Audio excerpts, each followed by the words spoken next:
not be too long, but sometimes we overlook some of the obvious things that people assume that we know. Remember, it all goes back to Kyoto, and remember that so well. And then we remember what happened. The first bill after Kyoto was obviously going down. We had the McCain-Lieberman bill of 03, the McCain-Lieberman bill of 05, the Warner-Lieberman bill of 08, and the Waxman-Markey bill, and of course now we have the Kerry-Lieberman bill.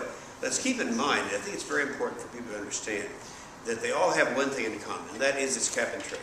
And no matter who we use, whether it's the Wharton School, MIT, CRA, any of them who analyzed cap and trade, the cost is always about the same. It ranges between $300 and $400 billion a year.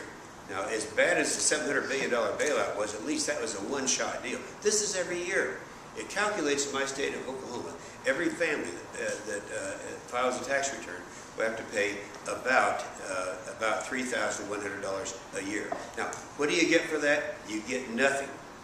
Because Lisa Jackson herself said, and she's the Obama appointee as the director of the Environmental Protection Agency, said that in answer to my question publicly, I said, if we were to pass any of these bills, or if you were to do it through regulation, how would that impact the world supply or of CO2, emissions of CO2? She said, well, it wouldn't, because this isn't where the problem is. The problem's in China and other countries. Now, I would contend it would increase CO2, because our manufacturing jobs would have to go where they have energy, and of course we wouldn't have it here. And they'd go to countries where they're very... Now, I only mention this because what we're facing right now is an endangerment finding that took place in December. And in preparation for that endangerment finding right before Copenhagen, I asked again, Lisa Jackson, on record, what is if you have an endangerment finding, which I think you will, on what science would that be based? She said the IPCC. Well, we all know now that the IPCC, which is the United Nations, their science has all been debunked. And so that's the reason that we have these lawsuits that are out there. Already 14 lawsuits passed, have been filed against the EPA for what's going on right now. Now that brings us up to the issue of the CRA, that's Congressional Review Act.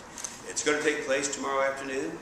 There are going to be, we're anticipating it could be a little bit short, but it could right now with the momentum that's coming. There are more and more Democrats whose people at home, a lot due to you, Tim, and others, reminding them how much this is going to cost people, that we're getting more and more Democrats coming into the vote. So it conceivably could pass. We know that we couldn't override a veto. That's almost a certainty. But nonetheless, if the majority of people were to be for this CRA, then this would be an exciting thing, and it would also put a lot of people on the line. This may well be the last time that anyone's going to have to be put on the line on this issue, because cap and trade is dead. None of those bills are going to go anywhere. This is where it all is. It's going to happen tomorrow night. Thank you. Now I'll respond to questions when you go through. You bet. Senator